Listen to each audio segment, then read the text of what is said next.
নমস্কার প্রিয় দর্শক, আমি চলে এলাম আপনাদের সম্মুখে একটি খুব সুন্দর নতুন ভিডিও নিয়ে। স্ত্রী জাতিকে দর্পণ করার একটি খুব শক্তিশালী ভিডিও নিয়ে এসেছি।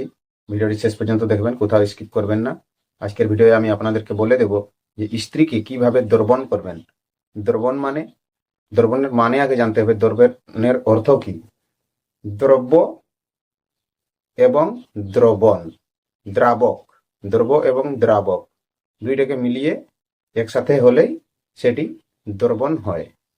তো যেমন ধরুন, এক গ্লাস জল নিলাম, আর জলটি হলো দ্রব্য, সবাই জানেন দ্রব্য।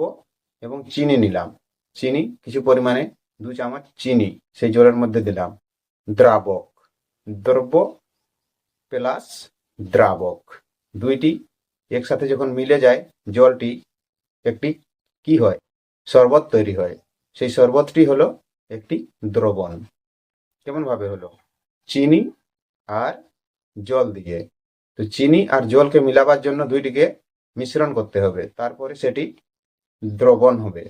তো এরকম ভাবে আজকে যে প্রয়োগটি নিয়ে এসেছি, স্ত্রী আর পুরুষকে কিভাবে একসাথে দ্রবণ মানে দ্রব্যের মতো তৈরি করবেন, সেই নিয়মটি নিয়ে এসেছি বা সেই প্রয়োগটি নিয়ে এসেছি। এই প্রয়োগটি আপনারা ধ্যানপূর্বক দেখবেন, কোথাও স্কিপ করবেন না। আর ভিডিও ভালো লাগলে ভিডিওকে লাইক করবেন, চ্যানেলকে সাবস্ক্রাইব করবেন, আপনার বন্ধুদেরকে শেয়ার করে দেবেন ভিডিওগুলো, আর কমেন্টে লিখে জানাবেন ভিডিওটি কেমন লাগলো। তো সেই দ্রবণ করার জন্য আজকে যে প্রয়োগ নিয়ে এসেছি, মাত্র 2টি প্রয়োগ আজকে বলছি। এই 2টি প্রয়োগই খুব শক্তিশালী প্রয়োগ। এই প্রয়োগগুলো আপনারা যদি করতে পারেন, খুব সহজেই আপনি আপনার স্ত্রীকে দ্রবিত জলের মতন দ্রবণ করতে পারবেন, বা দ্রবিত করে তার সাথে মিলামেশা করতে পারবেন, সন্তুষ্ট করতে পারবেন, খুব শান্তিতে থাকতে পারবেন পরিবারের মধ্যে। তো এই দ্রবণ করার নিয়মটি দেখুন কেমন ভাবে করবেন। মহাদেব বলেছেন কি, যে চিনি, খস, তগর, কুসুম এবং মধু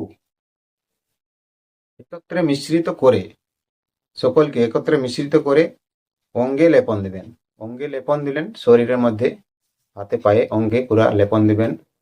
আর আপনি স্ত্রীর সাথে যদি সঙ্গম করেন, তখন সেই স্ত্রী খুব সহজেই দ্রবিত হয়ে যায়, জলের মতন গলে যায়, আর আপনার সাথে ঘুলে মিলে যায়, আর খুশি আনন্দিতে আপনারা থাকতে পারবেন। আরেকটি যে প্রয়োগ আছে, দেখুন আমি বলছি, সেই প্রয়োগটি আপনারা খুব সহজেই সেটাও করতে পারবেন। তো ব্যাপার হলো যে যেগুলো জিনিসগুলো বললাম, এই যে এখানে, এগুলো আপনারা সংগ্রহ করবেন আর নিয়ে আসবেন। আর এটি প্রথম প্রয়োগটা করে দেখুন দর্পণের। আরেকটি দর্পণ প্রয়োগ আমি আপনাদেরকে এই ভিডিওটার পরে, পরবর্তী ভিডিও, আরেকটি ভিডিও আপনাদের সম্মুখে নিয়ে আসবো দর্পণ করার জন্য।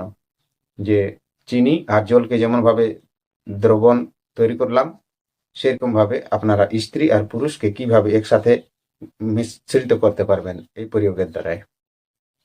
ঠিক আছে? ভিডিও ভালো লাগলে ভিডিওকে লাইক করবেন, শেয়ার করবেন, আর যথাসম্ভব কমেন্ট করবার চেষ্টা করবেন।